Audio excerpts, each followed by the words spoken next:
In the remote eastern highlands of Papua New Guinea, the Porgera gold mine operates in a unique geographic location. Located at an altitude of 2,500 meters, the mine is in the mountainous interior of the country, where terrain is unstable and landslides are common. This is due to extreme rainfall, seismic activity, and near vertical slopes. Annual rainfall here is up to 4 meters. By comparison, cities such as Toronto, London, and Melbourne receive less than 1 meter a year. The combination of deep soil cover and heavy rainfall means the highland rivers of Papua New Guinea are naturally turbid and muddy in color, carrying heavy sediment loads. The mine follows a government-approved environmental management and monitoring program based on a comprehensive permit issued by the PNG government. The mine's environmental management program was designed to address the very distinctive characteristics of the region. The area's very steep, unstable terrain makes the safe construction and operation of a conventional tailings facility very challenging.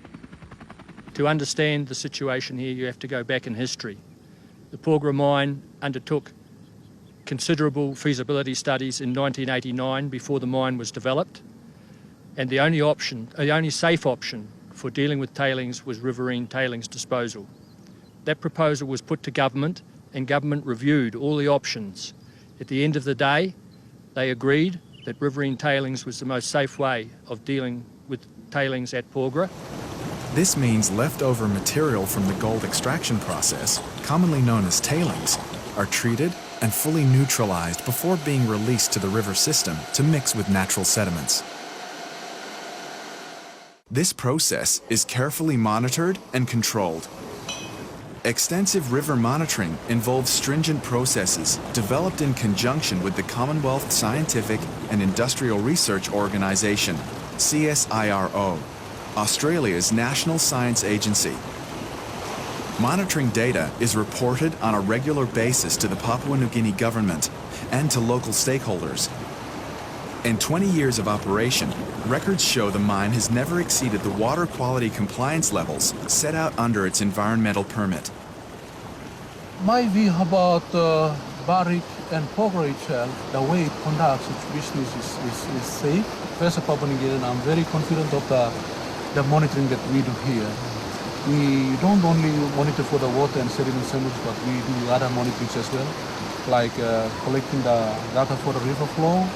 We also collect fish and ponds tissue samples in the river. According to the research, the monitoring, the work that we do here, do along the river system in the villages, even up in the mine itself, it shows that Barrick is committed to the way it conducts its business.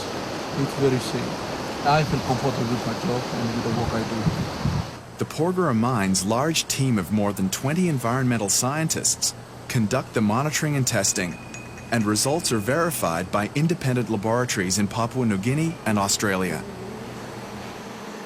This ongoing testing includes water quality and measures stream flows, suspended sediment levels, and stream bed profiles.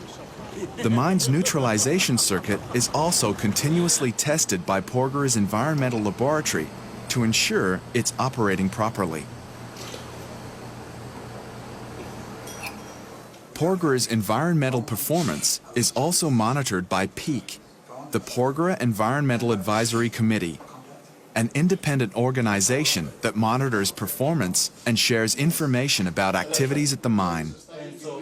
PEAK is made up of representatives from the private sector, government, and civil society organizations, as well as scientific experts from Papua New Guinea and Australia. With Porgera, they are under very strict environmental compliance rules set by the state, by the Department of Environment and Conservation, and based on standards accepted worldwide. And that's been monitored continually. I believe that the PJV is, and Barrick is the major shareholder of PJV, they are a responsible corporate citizen in the area and in this country. They take the interests of the local people at heart, and they've done a lot of work in helping the local people. They are a responsible mining company. We believe they are. When Barrick acquired its interest in the Porgera joint venture in 2006, the company launched a comprehensive 2-year study to review and evaluate alternatives to improve and reduce the discharge of tailings. This $5 million US review examined the feasibility of building a large tailings storage facility, as well as other alternatives to mitigate environmental impacts. The study identified significant risk factors in creating a stable foundation for a large tailings storage facility. Due to the instability that can accompany high rainfall, deep soil cover, and very steep terrain. In addition, social factors such as the law and order challenges in PNG, and in particular the presence of illegal miners, were identified as a significant risk factor. As a result, the preferred option is a continuation of riverine tailings disposal at this time, with a number of improvements and modifications to improve and reduce tailings discharge.